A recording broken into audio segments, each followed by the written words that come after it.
po para sa Panginoon.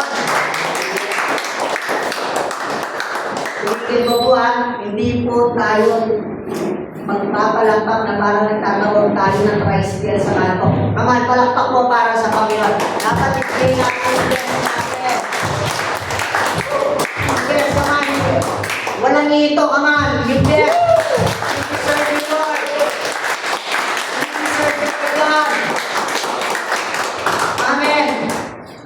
Amen. Basta tandaan po natin, dapat, basta para kay Lord, dapat ibinibigay po natin yung best natin. Amen? Amen. Sa lahat ng bagay, mapa-financial, gamit man yan, no? Or mapabuhay natin, mapa-talent, mapa-effort man yan, dapat ibinibigay po natin yung best natin pagdating kay Lord. Amen? Amen. Hindi po yung palakpak na lang, pinipil mo pa. Amen. Eh, paano kaya kung si Jesus pinipil niya yung buhay niya? Na pwede bang yung isang kamay ko na lang yung ialay sa cross? Total, yung mga tiya lang ko, kapalakpak lang, mamaus kalapati, nagtatawag ng kalapati, no? That's why dapat para kay Lord, ipili natin. Amen. Mapagamit man yan. No? Lalo-lalo na sa mga gamit. Kasi, malay mo, yung gamit na yan, hindi mo pinagamit kay Lord. No? Saan mo kapag hindi mo pinagamit kay Lord yan, last mo na yan. Amen? Kaya po sa mga bagay na ipinapagamit natin kay Lord, asahan po natin, ano man ipahawak natin kay Lord, lumalago, no? At pinagpapala. Amen? Kaya kung may talent kang umawit, pag-amin mo, kamukha po ng mga tatlong anghel kanina. No? Pinapagamit po nila sa murang edad nila, pinapagamit po nila yung boses nila. Bakit po kasi nagtuturo sa kanila ng joke lang po yan.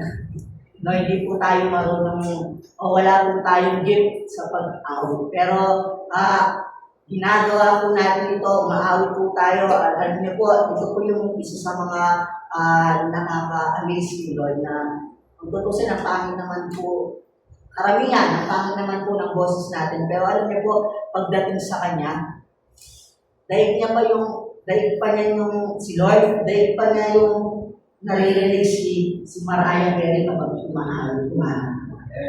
No? Daig pa niya yung mga magagaling umalot sa mundo. No, every time na nag-o-offer ka ng worship sa Kanya. Amen? So, ulit ito po, huwag po natin tipirin, lalo na kapag iyan ay para kay Lord.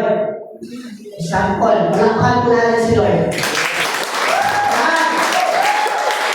Amen! Amen! Ganyan dapat, huwag natin tipirin. Amen? Kasi, siya mismo hindi niya tayo tinipid eh. Siya mismo hindi niya lang ibinigay yung best niya, kundi ibinigay niya lahat. No?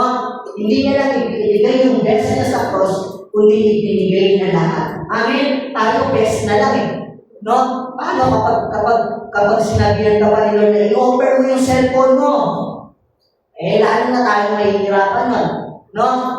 I-offer mo yung lahat na nasa bulsa mo eh. Lalo mahirap yun. No? Eh, palakpak na nga lang. Dapat huwag na natin tipirin. Amen po. So, huwag na po natin patagalin pa. Nasa tema pa rin po tayo ng the price or the price. No? Nasa week 4 na po tayo. No? Kamukha po ng sinabi ni Pastor Zane, ang hirap po niyang Tagalogin. Kaya parang napakahirap na hanapan ng right term or right word na pwedeng Tagalogin yung the price or the price na ito. No, kaya ito po yung para sa amin pinakamababaw na pwedeng explanation o pagkatagalog sa ano natin. Ang gantimpala sa bawat sakripisyo. Amen. Amen. Naniniwala po ba kayo dito? Na bawat sakripisyo natin, no, ay may price. Amen? Na bawat ginagawa natin sa mundo, may gantimpala po na halang. Amen? Para po yung buto na kapag tulad ng magsasaka, nagtatanim yan, no, na sa ganon, balang araw siya ay ahani. Tama, ganun din po yung ginagawa natin. Tandaan niyo po, bawat paglilingkod na ginagawa natin, bawat pagsamba, pag-attend na ginagawa natin, may price po lahat. Amen? Kaya huwag mo sabihin, nag-aayos ka lang ng upuan. Nakikita po ni Lord yan. Huwag mo sabihin, taga ka lang sa church. Alam niyo yung mga taga, sila yung masigit na kinalalugdan ng ating Panginoon Diyos. Alam niyo po yung mga taga-unas, taga-ayos, taga-ligpit, no? Alam niyo po, sa mata ng Panginoon, kapag umahawak ka ng mikropono at nag-aayos ka ng upuan, lahat po yan pantay-pantay lang. Naniniwala po ba kayo na hindi natin pwede sabihin, ay, umahawak ko ng mic, nag-preach ko, siguro plus 100 po sa lamin. Ngayon, bukas sa lang ng pinto. I think plus 10 lang sa latin yun. Hindi po, no? Lahat yan, pantay-pantay. Lalo na po yung mga gawa na hindi po nakikita ng tao. Masarap po na maglingkod kay Lord, masarap po gumawa kay Lord ng mga bagay na hindi nakikita ng tao. Ito po yun. No? Yung mga, alam niyo po yung paglilinis sa simbahan na kahit walang nakakakita sa iyo, yung pagtatanim, yung pagbibigay na kahit hindi nakikita ng kakali mo kung magkano yung binigay mo, yan po yung mga bagay na hindi na pinagpapala natin. Na tanging ikaw lang at ang Diyos ang nakakaalam. Mukha po kanina, sobrang hirap para maka-attend ka sa lugar nito. Maaaring may pinagdaanan ka muna bago ka makapunta sa church, pero nakapunta ka, praise God, no? At nakikita po ni Lord.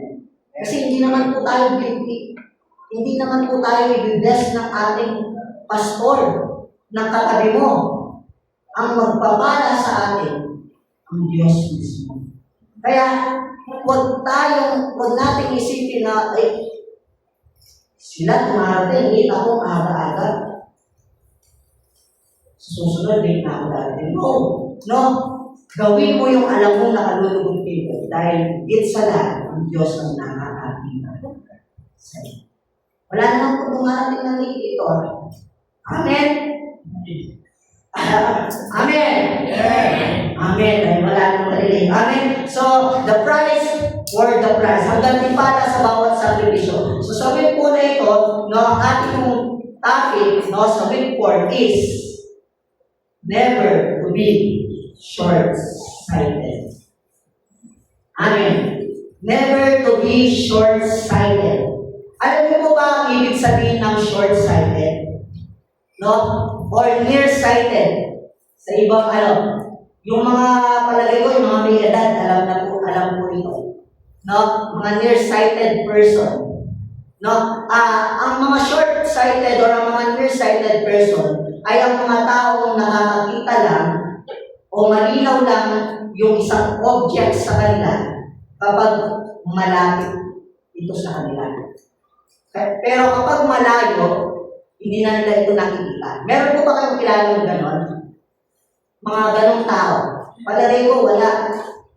Kaya nga ako, tinatanong ko si CJ kung malabo ba yung mata niya, kung nakakakita ba siya.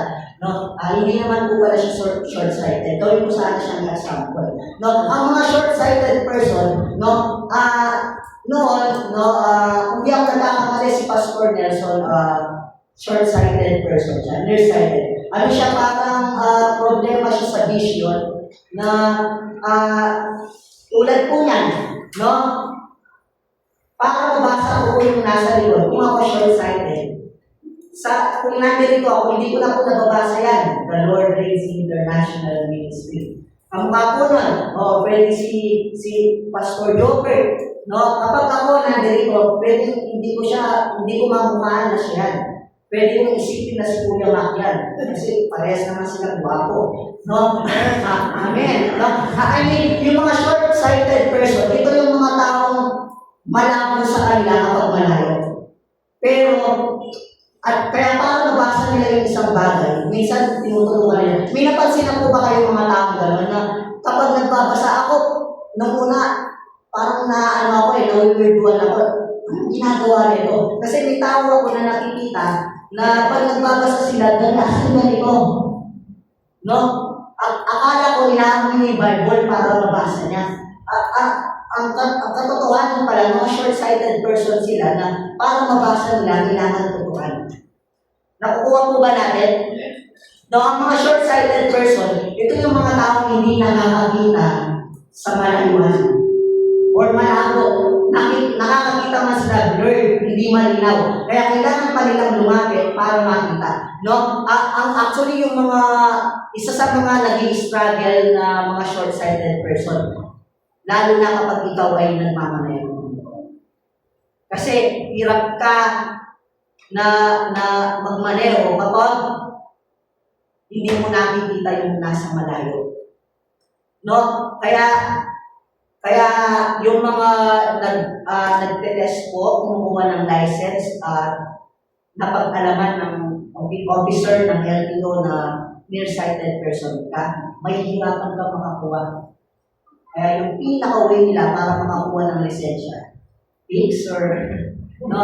At hindi po tayo sumasang-ayon sa ganun. Amen? No? Kaya nasabi ko po na mahirap para sa isang driver na short-sighted person kasi mahihirapan ka magmaneho lalo na kung malayo.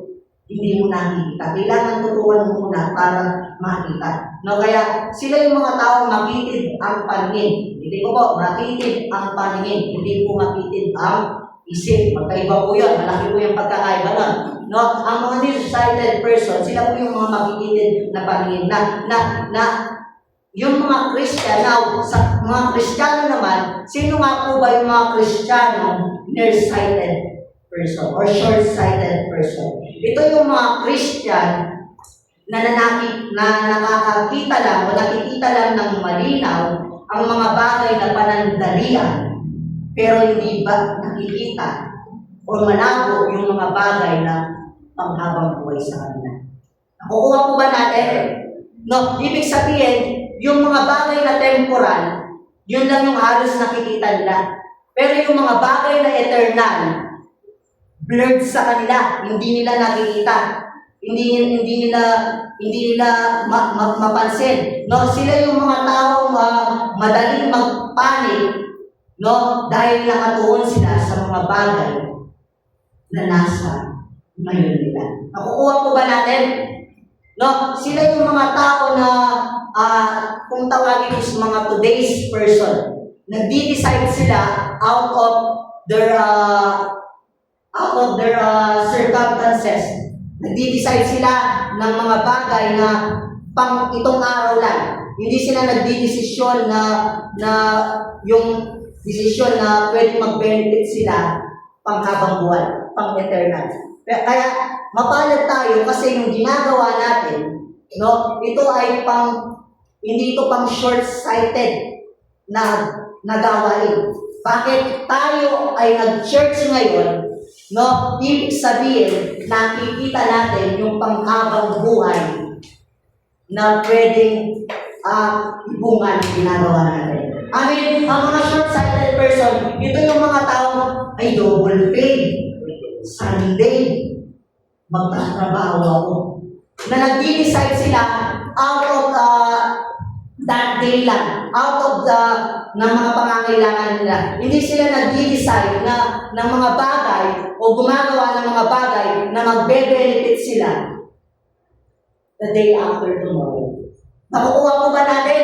Kaya palakpakan mo yung katabi mo dahil hindi short-sighted yan. Dahil nag-decide siya, no, na unahin ang Panginoon na Sunday mag-church dahil alam niya magbe-benefit siya sa mga susunod na araw. Mapalad ka! Kasi yung mga short-sighted person, inuna yung labahan, inuna yung trabaho, inuna yung kung ano man yung inuna nila ngayon.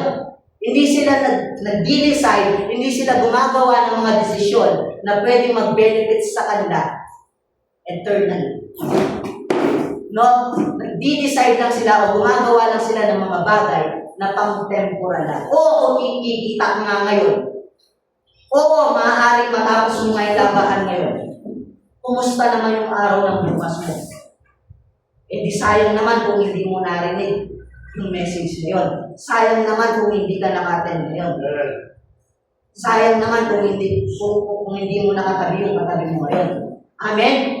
No? Kaya nga, never to be short-sighted. Ibig sabihin, huwag daw tayo maging Kristiyano na mga short-sighted person lang. No? Sila yung mga, or ibig sabihin, huwag daw tayo maging short-sighted, na huwag lang tayong mag-decide base sa mga pinagdadaanan natin ngayon. Huwag tayong maging padalos-dalos. Kagaya po ng mga Israelita. Kilala niyo po ba yung mga Israelita? Nung sila ay pinalaya ng Diyos mula saan? Sa Egypt, dinala sila ni Lord saan?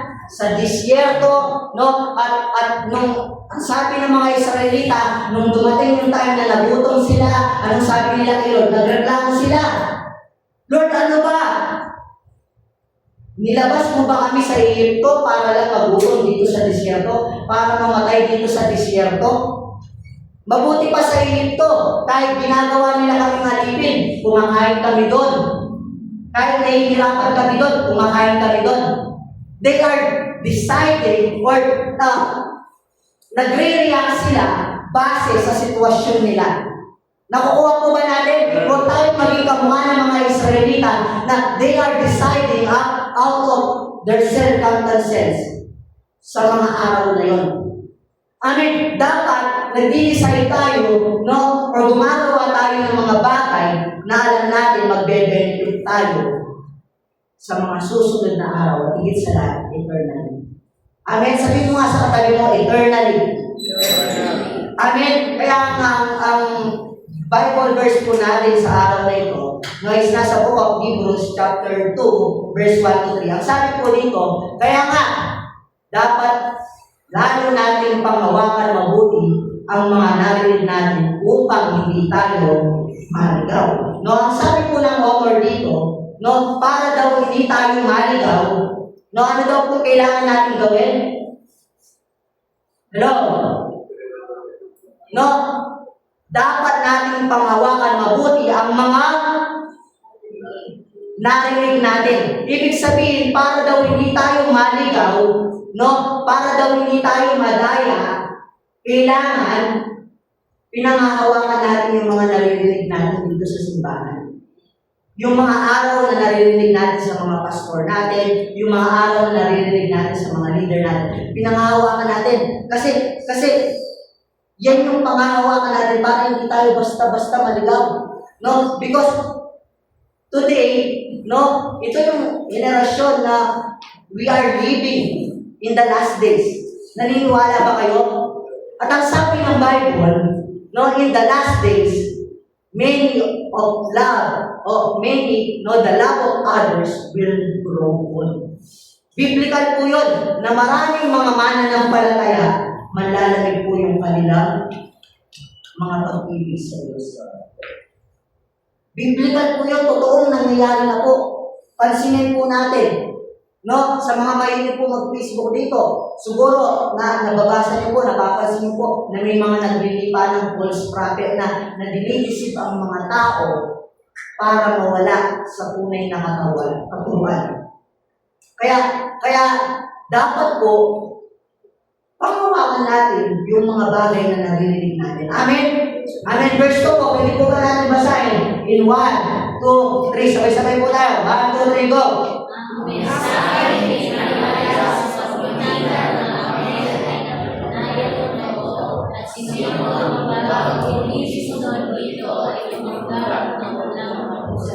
Amen. Ay napatunayang totoo.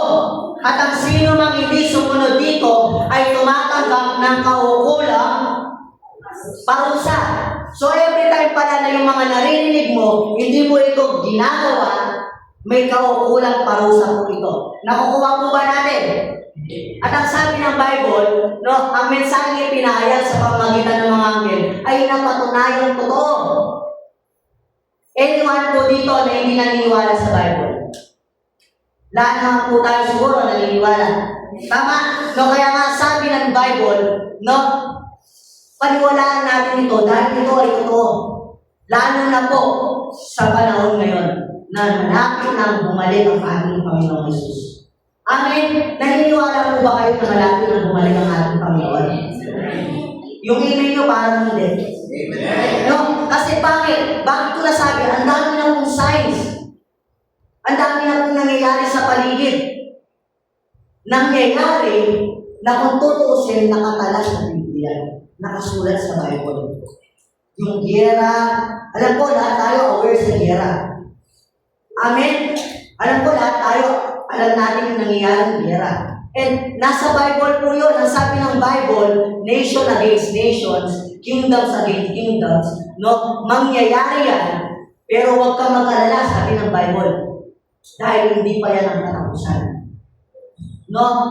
Yan ay paunang sakit pa lamang na ating maranasan. No, ngayong buwan lang po, no, alam ko, nasabi ko na po ito, noong March 3, kung di ako nagkakamali, lahat po tayo napatingin sa kalangitan. Bakit? Kung napansin niyo po, yung buwan ay nagmistulang, sino po nakakita nun? Nagmistulang dugo, nagmistulang pula. Na ang sabi ng Bible, kapag nangyari daw yun, ang kakilangilabot na pagdating ng Panginoon ay malapit na. Ibig sabihin, those are signs. Yung giyera, signs yan na malapit na bumalik ang ating Panginoong Yesus. No, ang nakakalungkot, ang daming Kristiyano, they are aware, pero they are spiritually tulog. Na dapat tayong mga Kristiyano are spiritually awake at hindi lang po awake, hindi lang po tayo gising, kundi dapat tinutunog natin yung mga trumpeta natin, yung torotot natin. Because all of us, we are all in a tower. Ang tawag doon sa mga tower, doon sa mga palasyo, na watchtower, na alam niyo po yung mga taong nasa watchtower, sila yung mga taong tumitingin sa labas ng palasyo kung may paparating na kalaban. Alam niyo po yun? No? Pag nakita nila na may paparating na kalaban, ano po yung ginagawa nila? Iniipan po nila yung torotot nila. Torotot, ibig sabihin po yun, senyales na may paparating na kalaban. No? Ibig sabihin, tayong mga Kristiyano, dapat hindi po tutulog-tulog. Malapit na po yung pagbabalik ng Panginoong Yesus. Ipan po natin yung mga trumpeta natin. Ipan po natin yung mga torotot natin. Dito po yung tingin, mas guwapo po ako dyan. No? Ibig sabihin, no, yung trumpeta natin na ipakilala ang Panginoong Yesus, hindi po natin po dapat pinagwawalang pangalan. Ipan po natin ito. Amen? And verse 3, ang sabi po dito, gayon din naman, paano tayo makakaiwas sa parusa kung hindi natin pahalagaan ang napakadakilang kaligtasan ito. Ang Panginoon ang unang nagpahayag ng kaligtasan ito at ang nakarinig sa Kanya ang nagpatunay na ito ay totoo. No? Tulad po na sinabi ko, akala kasi ng iba, no? Ang tagal na nangyari yan, ang tagal ng may giyera, at di pa dumadating ng Panginoong Yesus. No? No one knows. No? Totoo na marami ng giyerang dumaan, pero iba po yung panahon niya. Bakit po? Nangyayari na po yung mga signs. Nang sabi ng Bible, no? Paunang sakit na mararanasan ng tao na nararanasan na po natin. Isa sa mga yan, yung pagtaas ng gasolina, no? Pagtaas ng mga maraming bilihin, pagtaas ng mga iba't ibang bilihin. Kasi asahan po natin, kapag nagtuloy-tuloy po ang giyera na yan, hindi lang po yung langis ng tataas. Marami pa pong tataas. At magkakaroon ng tribulation, ibig sabihin magkakaroon ng ligligan na ang mga tao, no, ay possible na magpanik, possible na hindi na nila alam ang gagawin nila. Amen? No? Kaya po, tayong mga Kristiyano, tayong mga tao, dapat hindi tayo short-sighted. Dapat nearsighted tayo na sa oras na dumating yung ganito, ayan na, gira na, ayan na, nangyayari na yung mga nakasulat sa Bible. Hindi tayo dapat yung nag-uunahan sa grocery, nag-uunahan sa mga gas station na nagpapanik buying na, ay, baka maubusan ako, ay, baka mawalan ako. Hindi tayo dapat doon. Dapat tayo yung mga short-sighted, yung mga long-sighted person na nangyayari na. Pero hindi tayo nag-decide sa mga bagay na panandalian. Amen? No? Dapat iniisip natin yung pang-eternal na pwede natin maranasan. Amen? Na kapag nangyari yun, dapat gumagawa tayo ng mga desisyon na mag-benefits tayo yung panghabang buhay. Amen? No? Kaya po ang layunin natin sa oras na ito, no? Yan po, ang sabi ko sa una, ikayanin ang bawat Kristiyano na magkaroon ng eternal mindset at huwag maging panandalian, pananaw lang sa panahon ng matinding pagsubok. Pastora, pwede ko pakitanggal yung background. Hindi ko alam. Sige po, pwede na po yan. Now, sabi ko dito, no, magkaroon ng pananaw na pang-eternal, pang-habang buhay. Yan po yung kanina ko pa sinasabi sa inyo, na dapat yung mindset natin, no, ay hindi lang po pang-temporal. Dapat pang-eternal. Nakukuha po ba natin? Na dapat, every time na nag-iisip tayo, magbibili ba ako dito sa araw ng bukas? O baka naman pag ginawa ko ito ngayon, kawawa naman ako bukas. Nakukuha po ba natin? Dapat pang-eternal yung mindset ng mga po ng mga Israelita nung binibigba po sila ni Goliath. Sino pang nabasa na yun sa Bible? No? Yun po yung time na ang mga Israelita takot na umarap kay Goliath. Kasi si Goliath nag-ahamon eh. O kayo mga Israelita kayo, sino yung pinakamatapang sa inyo? Harapin ako ng one-on-one. Yung mga Israelita, takot sila na umarap kasi mga short-sighted person sila.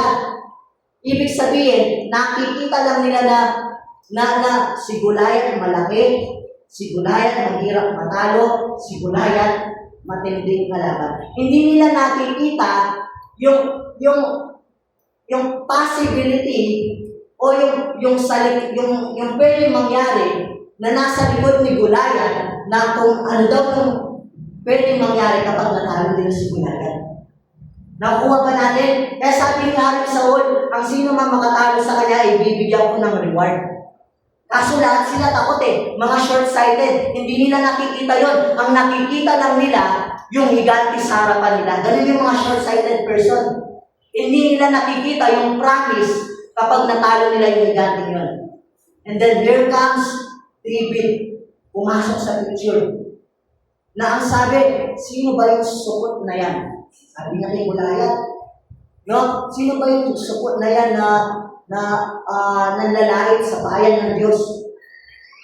To make the long story short, naglakas loob siya. Alam mo kung bakit? Hindi niya kasi tinignan si Goliath. Hindi niya tinignan yung problemang nasa harapan niya. Ang tinitingnan niya, yung reward kapag natalo ni Goliath. Yung mga long-sighted person. Short-sighted person, those are person na nakikita lang si Goliath. Hindi nakikita yung reward.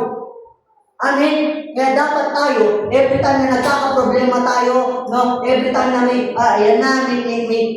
may sakit si mama, malubang sakit si mama, ikaw naman, Lord, huwag mo ganyan.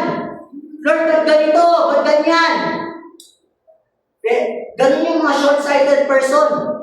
Pero yung mga tao na tumitingin sa eternal, ang pananaw nila ganito, Lord, excited ako sa anumang gagawin mo sa namin ko. Kasi naniniwala ako na pagkatapos nito ay may malaking breakthrough kami na nakakarasan. Amen? That's why, never to be short-sighted. Do not decide out of the circumstances of today because we are not today's person. Tayo yung mga tao na mga nag-iisip na pang-eternal. Amen? That whenever na may mga gulayat sa harapan mo, Lord, natatakot ako, hindi ko kaya to. May problema sa harapan mo, sumusuko ka na. Hindi mo nakikita na, Lord, ano ba yung reward pag napagtagumpayan ko ito? Remember, there is no crown without gulayat. There is no rainbow without rainbow. Amen. Ito yung nakakalong, ito yung mga ano sa mga tao na naakala nila kapag inaalaw sila na bigyan ng bagyo ng problema, pinapabayaan na sila ng Diyos. No, but in fact, ito yung paraan ni Lord para yung mas malaking pagpapala, yung mas malaking blessing na kapag napagtagumpayan yun, ay ibubuhos niya. Do not be short, never to be short-sighted person. Amen? Think na pang-eternal. Mag-isip tayo no, na panghabang buhay. No, hindi kapag nagka-problema kayo ngayon, wala na. No, and second one, objective po, sabi ko dito, no, sa objective number 2 po, no, ang sabi po dito, no, yan po, mamuhay araw-araw na nakatuwal sa gantimpala ng habang buhay na walang hanggan. Kahit sa gitna ng matinding pag-uusig. Amen. Dapat araw-araw po, everyday, sineset natin yung mind natin na mag-isip ng pang-eternal. Mag-isip ng hindi lang base sa mga nararanasan natin ngayon. Lalo na po sa panahon ngayon.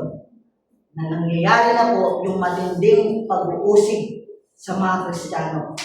Ewan ko po kung nababalitaan niyo po no, sa Africa, sa mga ibang bansa na hindi po Kristiyanong bansa, pinapatay na po sila. No, kasi po, ang gusto nila, ipagkalila mo, i-renounce mo yung pagiging Kristiyano mo. Kamukha po yung story ni Pastor Say nung nag-preach siya last week na totoo pong nangyayari yun, na may mga Islam or may mga ISIS na kapag hindi mo ni-renounce yung pagiging Kristiyano, pupugutan sila ng ulo. No, last week po, no, ang dami pong Kristiyano na nakakalungkot, pinugutan, pinatay, dahil hindi ko nila pinagpalit yung paniniwala nila kay Jesus. Bakit? Because we are living in the last days. Nangyayari na po yung mga nakasulat sa Bible sa mga uling araw, maraming ang propeta ang magsisilitawan sa mga uling araw, nagkakaroon ng matinding pag-uusig sa mga uling araw, nagkakaroon ng matinding pagdurog. Kapag dumating yung kapatid, huwag na huwag mo ito pagpapalit yung pananampalataya sa mga. Amen? Huwag na huwag natin pagpapalit. No? Now, ito po yung mga dahilan kung bakit may mga short-sighted person. No? Dalawa yung dahilan kung bakit may mga short-sighted person. Una po, kasi hindi nila alam, no, o wala silang alam sa eternal na pwedeng kahihinatnan nila. Ibig sabihin, as in totally wala silang alam sa possible na eternal destiny na pwede nilang maranasan. And I believe walang tao na pasok sa number 1. Tama? Lahat naman tayo alam na may eternal destiny. Na meron tayong pupuntahan after dito sa mundo na ito. Tama? Saan tayo pupunta? Langit. Akala ko may sasagot na yung pierno eh. Wala na basit ko. Lahat tayo nagkakaisa na sa langit tayo magpupunta. Tama? No? May mga short-sighted person na hindi sa kadahilanan, as in wala silang alam. As in hindi nila alam na, ay meron palang buhay pagkatapos dito sa lupa. Ay, meron pala tayong eternal destiny. No? As in sila yung mga tao, hindi sila namuhay o taliwas, no, na taliwas sa kalooban ng Diyos. Hindi, ginagawa nila yung mga bagay na taliwas sa kalooban ng Diyos. Kasi hindi nila alam na pwede nga kahihinatnan nila, ay papunta sila sa habang buhay na pagkakawali sa Diyos o sa habang buhay na parusa. Kasi wala silang alam. Kaya nga ito yung trabaho natin na ipaalam din sa mga tao. Na ang mga tao papunta sa direksyon na yun at tayong mga Kristiyano, Kaya tayo nag-aaral para bigyan sila ng babala na teka, hindi dyan yung daan. Para bigyan sila ng pag-asa na alam mo bang may namatay at nabuhay para sa'yo na hindi ka na dapat umantong sa parusa. Tayo yung mga dapat sumisigaw na gano'n. No? Kaya may mga short-sighted person kasi una, sila yung mga taong hindi as in walang alam sa eternal destiny na pwedeng maranasan ng tao. At pangalawa, ito pasok tayo dito, sigurado. Sila yung mga taong alam naman nila na may eternal destiny or alam naman nila na kapag patuloy silang gumagawa na taliwas sa kalooban ng Diyos, ay pwede silang mapahamak or pwede silang maparusahan, pero ginagawa pa rin nila. No, dahil wala silang pake, sila yung mga tao na short-sighted person na mas nakakatao na magkaroon ng parusa ng halito. No, sila yung mga taong alam naman natin, di ba? Na kapag tayo nabuhay out of will of the Lord, lahat tayo pwedeng maparusahan. At alam ko yung katabi mo, hindi gano'n. Kasi yan yung katabi mo na yan, nabubuhay ayon sa kalooban ng Diyos. Pare-parehas tayong may eternal destiny na lahat tayo makakaakyat sa kaharian ng Diyos. Amen? Amen. Na lahat tayo magkakaroon ng kaligtasan. Na lahat tayo makakasumpong ng salvation. Amen. Hindi tayo yung mga tao na patungo sa impyerno, patungo sa kaparusahan. Dahil alam naman nila, tinanggap naman nila, no? Pero nabubuhay pa rin sila sa mali. And actually po, maraming tao doon. Isa sa pinakamagandang example mo ng mga short-sighted person na ganito, no? Is yung mga tao naninigarilyo. May naninigarilyo po ba dito? May naninigarilyo po ba dito? Final answer. Praise the Lord. Praise the Lord. Walang mahal po natin sa Lord. Amen. No? Bakit ko po nasabing pinakamagandang example po yung paninigarilyo? No? Kapag bumili ka po ng sigarilyo, no, ano yung makikita mo sa kahan ng sigarilyo? Diba? May cancer. Hindi nyo alam yun? Ako, hindi ko alam yun. Sinerch ko lang. Makakala nyo naninigarilyo. Meron ganon. Try nung bumili mamaya. Hindi ba? Biro lang. No? Pero nakakita na kayo ng ganon. Yung mga kahan ng sigarilyo. Diba? May nakalagay na cancer, na pwede daw mga posibleng pwede mangyari sa iyo kapag naninigarilyo ka daw. Meron doon napupulan ng paa, na nagka-cancer sa dila, sa leeg, di ba? Kasi pag tinignan mo nakakadiri. Pero ito yung nakakaano sa mga tao, alam naman nila na pwede nilang maranasan, meron ng babala, pero naninigarilyo pa rin sila. Yun yung mga perfect example sa pangalawang example natin, short-sighted person, na alam naman nila na possible silang mapahama. Pero tinitik pa rin nila. Ginagawa pa rin nila. Amen. Nakuha mo ba natin? Kaya ang tao, alam niyo po, hindi po takot sa kamatayan. Alam niyo po, saan takot ang tao? Sa pagbabago. Katulad po ng paninigarilyo. Alam po nila na pwede silang mapahamak doon, ikamatay yung paninigarilyo. Pero ginagawa pa rin nila. Hindi sila natatakot. Pero ginagawa pa rin nila. Ayaw nila, alam na kung ano, yung pagbabago. Yung katabi mo, mapalad ka. Kasi yung katabi mo gusto ng pagbabago. Kaya nga yan nagsiselo Kaya nga yan nag-FOL Kaya nga yan nag-church Kasi gusto niyang mabago yung buhay niya. Kaya nga nandirito yan Amen? Kasi gusto niya magpabago. Gusto niya magpaubog. Amen? Amen? Kaya nga, tayo na nakaalam na sa mga tama, huwag na natin babalikan yung mali. Alam niyo po kung bakit? Kasi po may warning ang Bible about dyan. Sabi po sa Hebreo chapter 10 verse 26 to 27, nakakatakot yung verse ito. Isa po sa mga kinakatakot kong verse ito. Sabi po dito, no, matapos natin malaman at tanggapin ang katotohanan. Ano daw po ang sabi? No, after daw nating malaman at tanggapin ang katotohanan, at ito po sadyanin pa rin natin magkasala. Ibig sabihin, alam mo na yung tama, alam mo na mali yan, alam mo na ayaw ng Diyos yan, pero sinasadya pa rin natin na magkasala. Ano sabi ng Bible? Wala nang handog na may aalay pa para sa pagpapatawad ng ating mga kasalanan. Nakakatakot po yan. Ito yung mga taong tumanggap na, nag-church na, sumisigaw na ng hallelujah every Sunday, tumatalon every Sunday, pumapalakpak every Sunday, pero sinasadya pa din magkasala.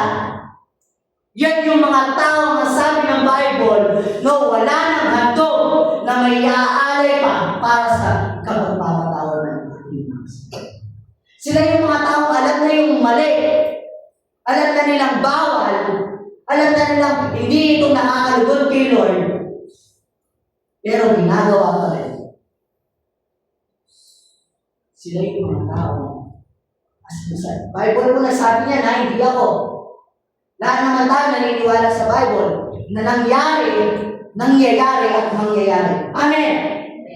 Wala nang ikapagpapatawad. Verse 27 ang sabi, ang naghihintay na lamang sa kanila, no, ay ang kakilakilabot at pag-uukog at ang naglalagablan na apoy na natutuko sa mga kaapoy ng Diyos. Grabe! Alam naman po natin yun yung impyerno. Na, alam nyo, dahil lang yung sarap ng swimming, pero hindi sa dagat-dagat ng apoy. Kaya ano man yung bagay na palagay mo, na ginagawa mo, na hindi nakikita ng pastor mo, ng leader mo, ng mga ka-church mo, na alam mo na taliwas sa kalooban ng Diyos, iwanan mo na. Iwan mo na! Bakit sabi ng Bible, kapag sinasadya mo pa itong gawin, kahit alam mo na mali, matakot ka sa verse na yan. Wala nang itong pa kaya doon sa kanila. Sa impyerno ka, sabi ng Bible. Amen? Dapat pala yung mga message ganito, no? Lahat kayo nakatulong yung hindi ka gaya pag sarap yung bato. Medyo. Biro lang po yan. No? What I mean is, church, anumang bagay na ginagawa natin na hindi kalooban ng Diyos, alam natin na mali. Better yet, cut na. Huwag natin hintayin na umantong pa tayo sa ganyan. Amen? No? No? Kaya, never to be short-sighted person. No? No? Alam niyo po, isa sa mga magandang invention na nagawa ng tao ngayon is, alam niyo po yung para sa mga tao na gustong makita yung mas malayong lugar. No? Is naka-invento sila ng bagay na ginagamit nila para makita yung mas malayo.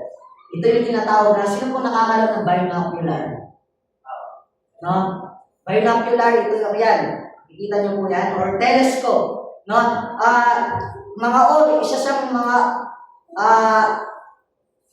invention, kagamitan na pwede mong makita yung isang object kahit napakalayo pa na. Sino po dito nakagamit na yan? Wala po. Si Kuya Mac pala po. No? Ibig sabihin, as in malayo, possible mo na makita.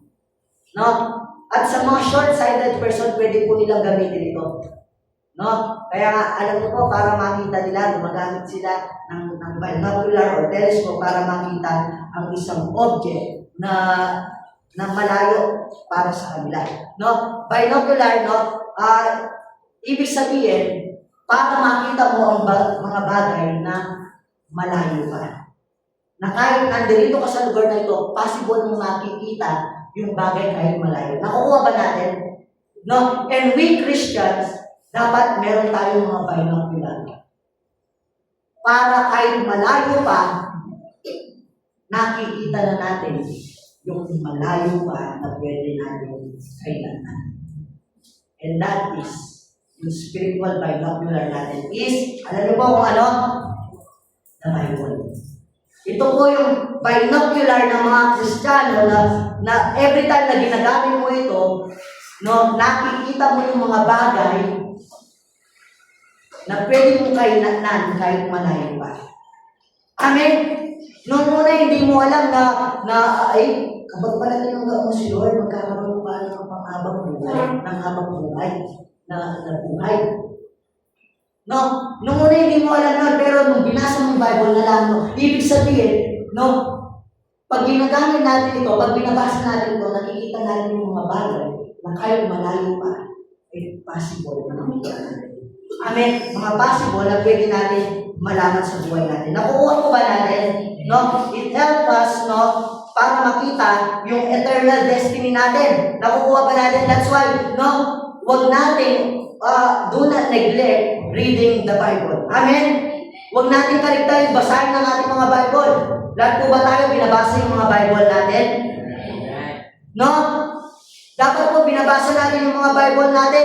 No? The truth is, no, many Christians, no, are short-sighted dahil hindi nila binubuksan yung mga Bible nila.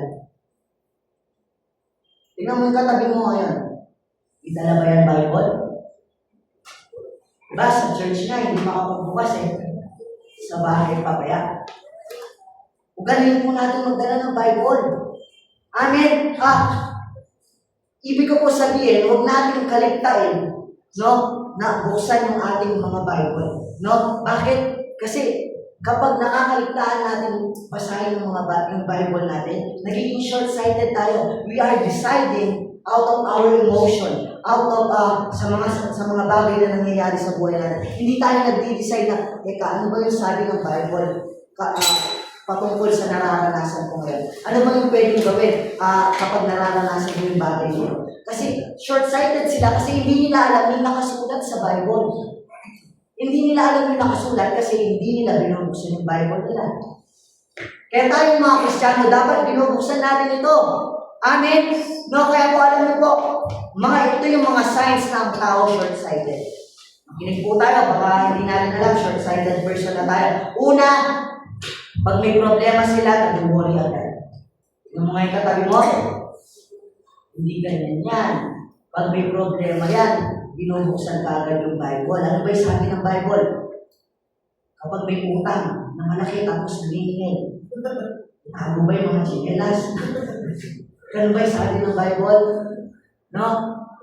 Sabi ng Bible, bayaran mo sila, harapin mo sila, iusap ka. No?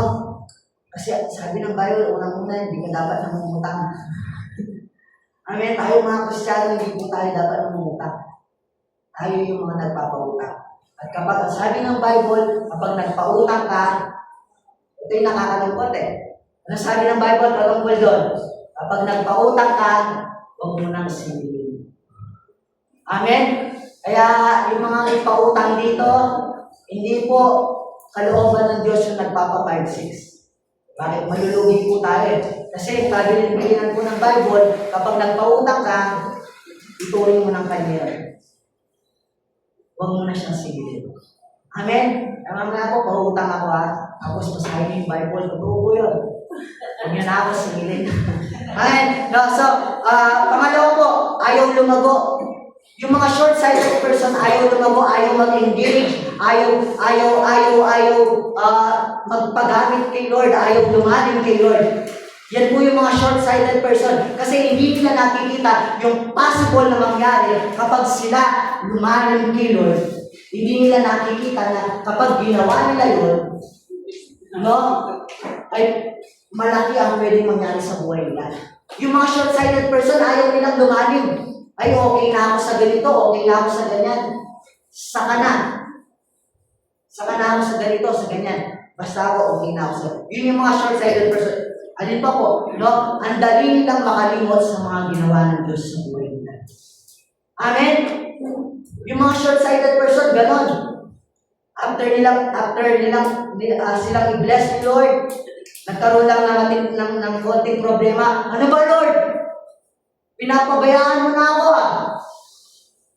Hindi naman to ipangako. Ganun yung mga short-sighted person. No, kaya tayong mga Kristiyano, huwag natin kalimtain. Do not neglect to open our Bible. Bakit? Those hour, no, binocular, spiritual binocular na pwede natin gamitin para makita yung mga bagay na nangyayari pa sa buhay natin. Now, ito po yung 3 points natin. How can we avoid neglect and being short-sighted? Point number 1, no, how can we avoid neglect and being short-sighted? Point number 1, pursue the places of the Holy Spirit. Sa Tagalog po, hangarin natin, no, hangarin mo ang apoy na nagmumula sa banal na Espiritu. Amen? Hangarin natin yung apoy. O pumunta tayo sa mga lugar na pwedeng makapagpa-apoy ng ating paglilingkod sa Diyos. Kaya po ang sabi ng Hebrews chapter 2, no, verse 1, no, ang sabi po niya sa English, no, therefore we must pay closer attention to what we heard, lest we drift away from it. Ang sabi niya po, lest we drift away from it. Alam niyo po ba yung ibig sabihin ng drift? Sa Tagalog po, ang drift ay matangay. Amen? No, sabi po, pay attention para hindi tayo matangay. Nakukuha po ba natin? Pinapatungkulan po ng author na ito yung mga taong Kristiyano na. Ang sabi, pay attention para hindi tayo matangay. Amen? Matangay ng mga ibang doktrina, matangay ng problema, matangay ng mga suliranin sa buhay, kaya tayo nawawala sa Diyos. Ibig sabihin, pay attention. Dapat huwag natin pabayaan na yung apoy na meron tayo ay mawala tayo. Huwag natin hayaan na yung paglilingkod na ginagawa natin sa Diyos, yung pananampalatayang meron tayo, ay matangay tayo, paalis palayo. Amen? Alam niyo po ba ang bangka? Natatangay po yan, hindi dahil magaan po yan. Or hindi dahil walang laman yan. Alam niyo po ang bangka, inaanod po yan. Alam niyo po kung bakit? Kasi hindi nakababa yung angkla niya. Alam niyo po yung angkla? Ito po, yung anchor niya. Ang bangka po, para hindi anurin, sino po mga mangingisda dito? No? Para hindi po anurin yung bangka, binabagsak po nila yung angkla nila. Para hindi sila maanod. No? Kaya kahit anong alon, gumalaw-galaw man yan, hindi po yan aalis. Bakit? Yung angkla nila kasi nakakabigat yan.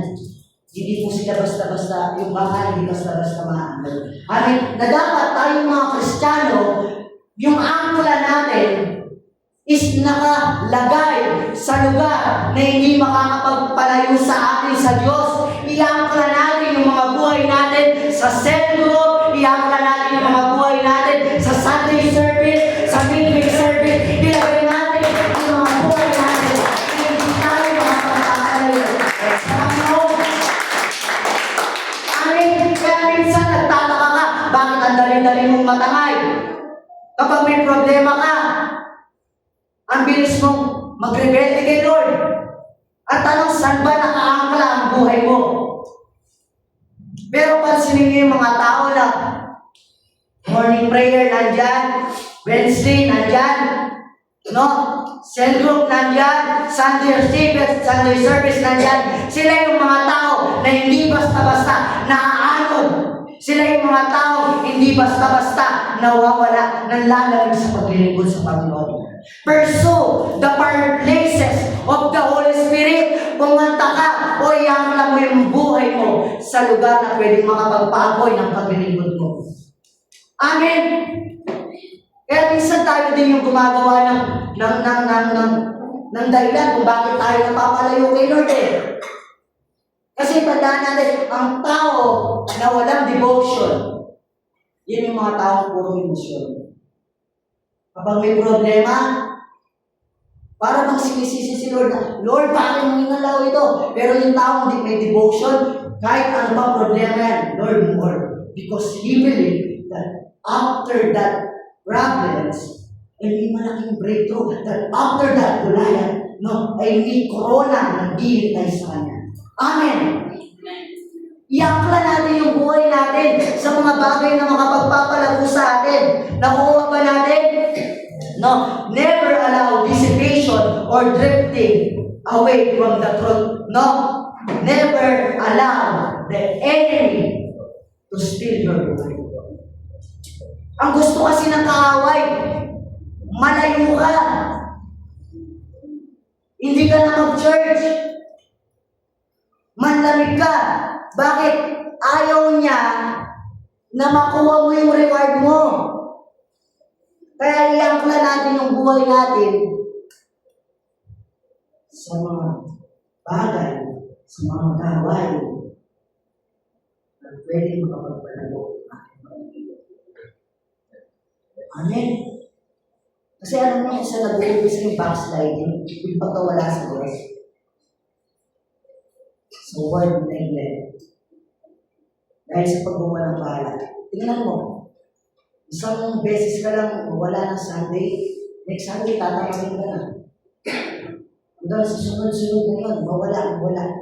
Hindi naman yung pagbabackslide, biglaan na sa araw, magising ka na, ayaw ko na mag-church totally. Hindi. Nag-uumpisa yan sa isang beses na hindi mo pagpulan ng Bible mo. Isang beses na hindi mo pag-tutoran. Isang beses na hindi mo pagpulan ng Savior. Isang beses na hindi mo pagpulan. Sa mga nag-uumpisa sa isang beses ng buhay natin. Nakukuha ba natin? Kaya, alam nyo, minsan hindi na natin kailangan sisihin si Satan eh. Kung bakit pumapangit ang buhay natin. Minsan sinisisi mo pa, salanan mo ito, Satan. Kaya nangyari ito sa buhay ko. Alam mo, ikaw lang sapat na para masira yung buhay mo. Subukan mo, huwag ka mag-attend ng mga Sunday service. Pero kung gagawin ha, magagawin mo naman. Masisira ang buhay mo. Pag napalayo ka kay Lord, parang na rin kasi binubuksan yung barrier mo sa kaaway. Every time na lumalayo ka kay Lord. Pero kapag lumalayo tayo kay Lord, para tayo nagtatayo ng mga pader na kahit anong iba to na kaaway, hindi tayo tatablan. Bakit? Malalim tayo eh. Yung apoy natin naglalagablag. Kaya minsan nakakalungkot. Ang dali-dali natin. Pupunta ba ako? Hindi. Para bang yung spiritual life mo is meron nga kuko. Alam niyo po yun? Isang kuko na lang, mawawala na. Kasi ang hina-hina ng pundasyon natin, hindi tayo nagbubukas ng mga Bible natin. Hello? This message, I believe may kinakausap si Lord. Naniniwala ako, may tinatouch si Lord dito. Na kung noon, hindi mo binubuksan yung Bible mo, but after this day, magbubukas na ako ng Bible. Kasi nag-decide ako na iangkla ang buhay ko sa lugar na alam ko makakapagpapalagay. Kapatid, never allow the enemy to steal the reward na inilaan ng Panginoon sa buhay mo. Amen? Amen. Pursue the far places. Huwag kang papayag na isang beses, huwag kang makapunta sa mga gawain. Kasi diyan po nag-uumpisa ang lahat sa isang beses. Amen? Hindi ko po kayo pinapatamahan ha. Sinasabol ko po kayo. Kasi ang message na ito, hindi lang para sa akin, para sa ating lahat. Kasi gusto tayo mabago ni Lord. Gusto niyang lumago tayo. Kasi hinahanda na tayo sa pwede na nangyari sa hinaharap. Kasi malapit na yung tribulation. Malapit na yung pagbabalik ng Panginoon.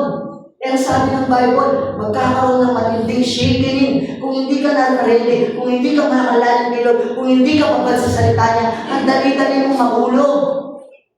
Amen? Pursue the far places. Number 2, how can we avoid neglect and being short-sighted? Pangalawa po, let or be obedience be your constant goal. Amen? Ang aring natin masunod ng gusto ang Diyos. Amen? Para hindi tayo malayo kay Lord. Dapat i-aspire natin na yung obedience natin lumalago, lumalalim. Sa paanong paraan? Sa mga leader na inalaga ng ating Panginoon Jesus. Sabi ng leader mo, isuko mo na yan. Kung ano nang gagawin yan. Dapat maging goal mo ito na anumang utos na nanggaling sa lingkod ng Diyos, anumang utos na pinaba ng Diyos sa pamamagitan ng mga lingkod niya. Dapat gawin mong goal na tulungan niyo po ako masunod dito. Kasi ang obedient, hindi ganun kadali, aminin man natin sa hindi. Akala kasi natin ang obedient, no, sumusunod tayo kapag gusto natin yung utos. The true obedient, yung sumusunod ka kahit taliwas sa pagkatao mo, taliwas sa gusto mo, taliwas sa paniniwala. Dahil alam mo na ang utos na yun ay galing sa Diyos. Gagawin mo. Amen? No, ang sabi ko sa verse 2, no, sa Hebrew chapter 2, verse 2, ang sabi ko dito, the message spoken by angels. No, pwede ba natin basahin? At the count of 3, 1, 2, 3, go! The message spoken by angels proved true, and all those who say it are rejected. It will not as Jesus. Amen? No? Ibig sabihin, ang sabi po ng Bible, the message spoken by angels, this is the Bible, this is the book of the law. No? Ang Bible daw ay ano daw? Nakared. Proof to be true. Ibig sabihin, no? Ang Bible ay totoo. Totoo na nangyari, totoo na mangyayari, at totoo na magkakaroon ng kaganapan na masulat dito. Lahat naman tayo kumbinsido na lahat ng nasa Bible ay totoong nangyari. Biniwala ka na may malaking isda na lumangon kay Jonah. Maniwala ka dahil ito nakasulat sa Bible. Naniniwala ka ba na ang pagbabalik ng Panginoong Jesus, ang last days ay nangyayari na? At naniniwala ka ba na magkakaroon ng matinding tagutom dahil nakasulat ito sa Bible?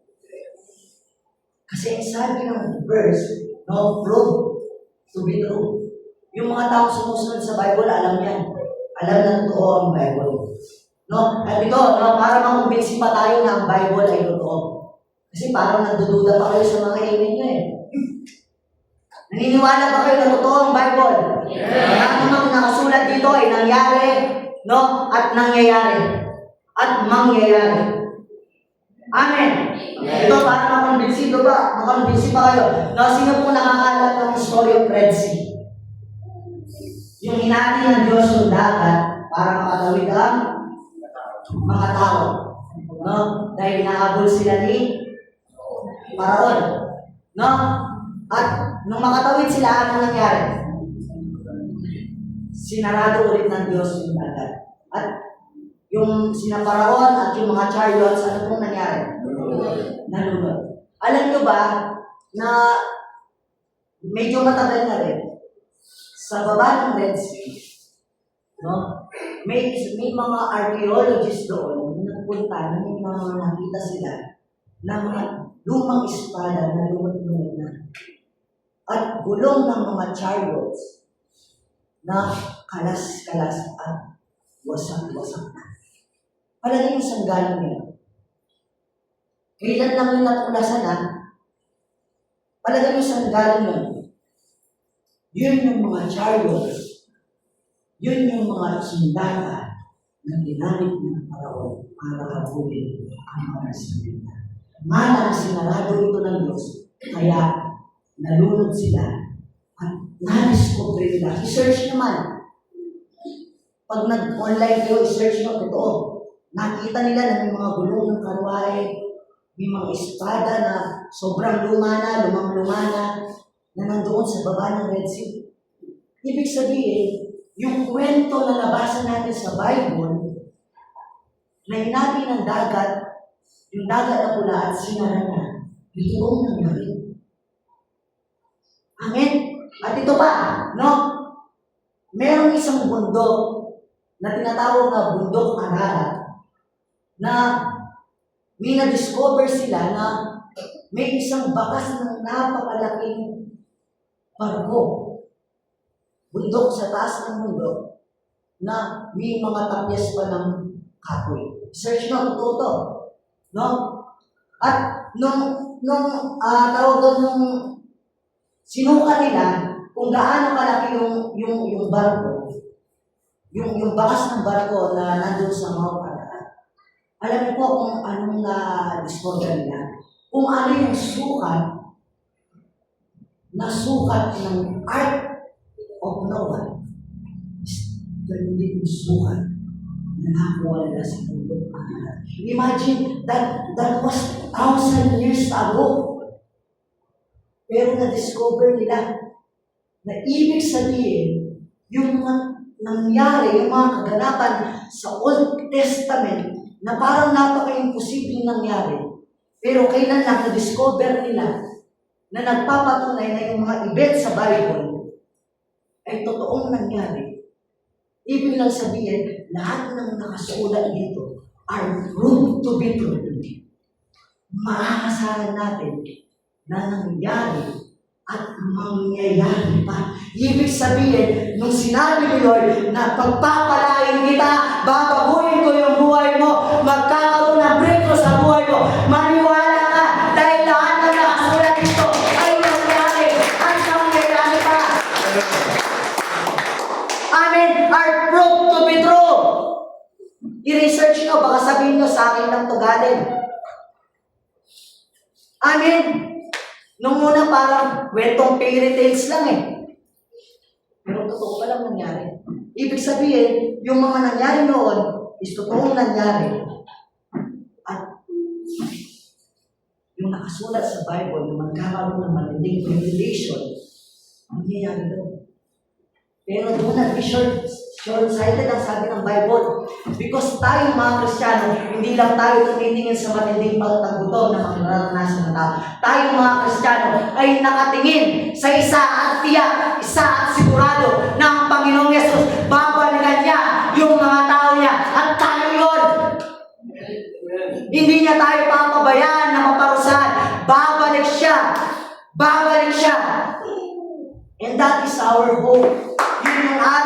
Yun yung ating pag-asa na hindi tayo iiwan ng Diyos. Na balang araw, tayong mga nahihirapan, tayong mga nagtiis, tayong mga nasaktan dito sa mundo. Balang araw, yung sinasamba natin dito, yung worship natin dito, makikita natin sa alapahap. No? Kasama ng mga anghel niya sa susunod. Amen? No? Kaya, sumunod tayo kay Lord. Sumunod tayo sa Bible. Let obedience be your constant goal dahil ang mga nakasulat dito ay totoo at maaasahan. Kapag sinabi ni Lord na magating ka. Pag pinatouch ka ni Lord na I believe walang utos si Lord na hindi ka pumunta. Lahat ng gawain gusto ni Lord. Naiintindihan ni Lord kung may mga araw na hindi pwede kasi kailangan.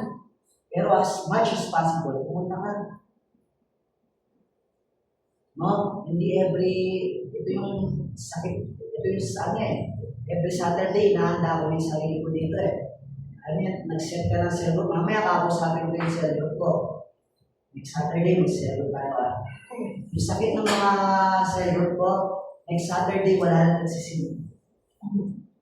Kapag hindi ganon, kapag chinan ka panungkol sa gawain ng Diyos, respond. Iyak lang mo yung buhay mo sa mga bagay na makakapagpalago ng pananampalataya mo. Pero makita mo online, minsan ang sarap i-jokes lang eh. Pero lang po, minsan parang, Lord, pero na-realize ko, dati din ako ganun eh. Dati ko din tinatabuan yung leader ko, dati ko din inaayawan yung mentor ko. No, pero alam ko po, nung mag-umpisa ako sumunod, Alam po tayo si Lord. Amen. Na kung tutuusin, no, kahit hindi po tayo sumunod kay Lord, alam niyo po, sumunod ka o hindi kay Lord, sumunod ka o hindi sa Diyos, wala naman po mangyayari kay Lord eh. Naniniwala ko ba ito? Mag-church ka o hindi, mananatili sa Diyos. Alam niyo po, yung side na pwedeng maranasan natin na kapag hindi tayo sumunod, sa Diyos walang mawawala. Pero sa iyo, napakalaki ng mawawala. Because God does not become a lesser God, no, by not obeying the Lord. Amen? Next slide po. No, kaya ang sabi, no, kapag sumusunod tayo kay Lord, no, tayo din yung pagpapalain. Kapag pumupunta ka sa mga gawain ni Lord, tayo din yung pagpapalain. Naniniwala ba kayo? Kasi, tulad ng sinabi ko, pumunta ka o hindi, walang mawawala kay Lord. Walang mawawala kay God. Sa'yo ang may malaking nawawala kapag sumusunod sa Kanya. Kasi sabi ng verse, no, sa Deuteronomy chapter 30, verse 16, kapag sinunod ninyo ang mga utos na ibinigay ko sa inyo ngayon mula kay Yahweh na inyong Diyos, at kung mahal ninyo siya, at ginagawa ang kanyang kagustuhan, sabi ng Bible, pagpapalain niya kayo sa lupain, ibibigay niya sa inyo, ibibigyan niya kayo ng mahabang buhay at gagawin isang malaking bansa. Every time na sumusunod pala tayo sa Bible, every time na sumusunod tayo sa utos ng Diyos, pinagpapala tayo ng Panginoon Diyos. Amen? Na every time na ginagawa mo yung kalooban ng Diyos, ikaw din po yung magbe-benefits, kapatid. Amen? Every time na sinusunod mo yung mga leader na itinalaga ng Diyos, ikaw din po yung magpapala. Kasi ang ganda ng promise, basahin niyo po, papalain niya kayo sa lupain, ibibigay niya sa inyo. That's why, minsan napapatanong tayo bakit ang buhay natin napakalayo sa buhay ng iba. Tanungin po natin ang ating mga sarili. Sinusunod ba natin ng Diyos? Sinusunod ba natin yung mga sulat sa Biblia? Kasi ang ganda ng promise, bibigyan niya kayo ng mahabang buhay. Yung mahabang buhay na to, hindi ito mahabang buhay na puro pasakit. Hindi ito mahabang buhay na puro sakit, karamdaman. Hindi ito mahabang buhay na every due date na lang. Hindi mo alam kung saan ka maghahanap ng pambayan mo, sa mga bills mo. Kundi mahabang buhay na kung saan pinagpala at sagana. Hello? At gagawin isang malaking bansa. Every time na sumusunod tayo kay Lord, nagkakaroon ng expansion. Amen? Nagkakaroon ng pagbabago. That's why, no, let obedience be your constant goal. Amen? And last point, our third point, para hindi tayo maging short-sighted person, remember God's faithfulness. Laging alalahanin ang katapatan ng Diyos. Amen? Naawal, dito po natin yan. Masyado kayo nadidistract. Magbukas lang yung pinto, nawawala ng distraction. Never be a short-sighted person. Ganyan yung mga short-sighted person. Nagpupuri ka, magbubukas lang yung pinto. Ang mga short-sighted, mga hindi short-sighted person, magpupuri, whatever distraction. Amen. Alam nyo, kaya minsan, nagiging blurred yung mga paningin natin, no? Nagiging blurred sa iyo ang lahat ng mga bagay na ipinangako ng Diyos sa buhay mo. Kasi, alam mo kung bakit? Minsan kasi lahat ng mga promise ng mga ginawa ni Lord sa buhay mo, ang dali mong makalimot. Amen? That's why, lagi natin nalalahanin yung mga bagay na ginawa ng Panginoon sa atin. No? Minsan, ang labo-labo, hindi natin makita yung mga pangako ng Diyos sa buhay natin. Kasi, kinakalimutan natin yung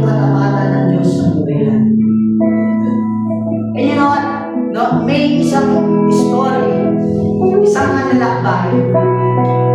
No, ng bago. Nakalimutan ko yung pangalan eh. No, ang trabaho niya, kinoconquer niya yung mga bansa na kung saan dumadaog yung malaking barangay. No, and then one time, no, parang napapagod na siya. Kasi yun yung goal niya eh. Na bawat bansa papuntahan niya, sasakupin niya. Hindi ko alam kung si Ma'am Arthur ba yun, no, na dumating sa punto na buhay niya na ayaw niya na. Kumbaga yung goal niya, parang blurred na sa kanya. Tapos alam niyo po kung hindi na ginawa niya. Kasi alam niyo po, lahat po ng mga lugar na napupuntahan niya, meron siyang malaking mapa. At lahat ng mga bansa na pinupuntahan niya ay minamarkahan niya. Ibig sabihin, nakapunta na ako sa Pilipinas, mamarkahan yun. Sa Indonesia, mamarkahan yun. Lahat ng mga bansa na na-conquer niya, minamarkahan niya. And then one time, parang nawalan na siya ng gana. Parang napagod siya. Alam niyo po yung ginawa niya para mabuhay siya ulit. Para matauhan siya ulit. Pumunta siya doon sa mapa at tinignan yung mga bansa na nasa kanya. At sa kalailangan niya, oo nga no, ang dami ko ng bansa na napuntahan at natagumpay. Ngayon pa ba ako susuko? Sabi niya. At sa aking mga buhay, ang dami ng ginawa ng Diyos sa buhay mo. Naalala mo yung may malaking utang ka, pero nakabayad ka dahil sa tulong ng Diyos.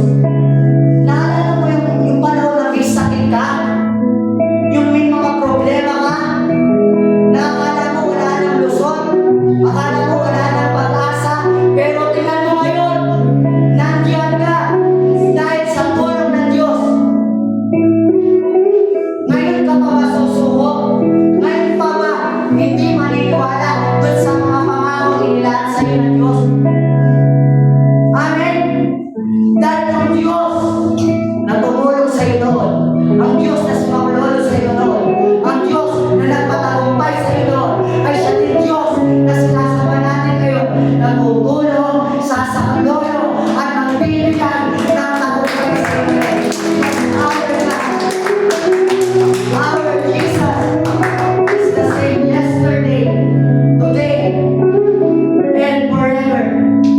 Kaya kapatid, kung nagiging blurred man sa'yo yung mga pangako ng Diyos, kung hindi man nagiging malinaw sa'yo na, Lord, hanggang dito na lang ba ako?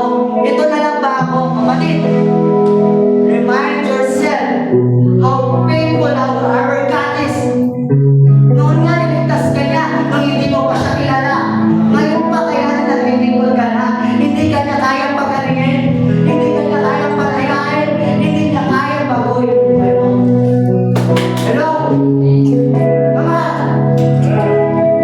Because our God is faithful. The same God who rescued you from yesterday is the same God that will rescue you today and forever, kapatid. Amen. I invite everyone to this God. No, ano mang problema ang pinagdadaanan mo, ano man bagay na palagi mo, masyadong blurred. No, ano mang bagay na palagi mo, hindi lang pwedeng mangyari yung pinangako ni Lord. Sabi po ng kanta, even though I don't see it, He is working. Even though I don't feel it, He is working.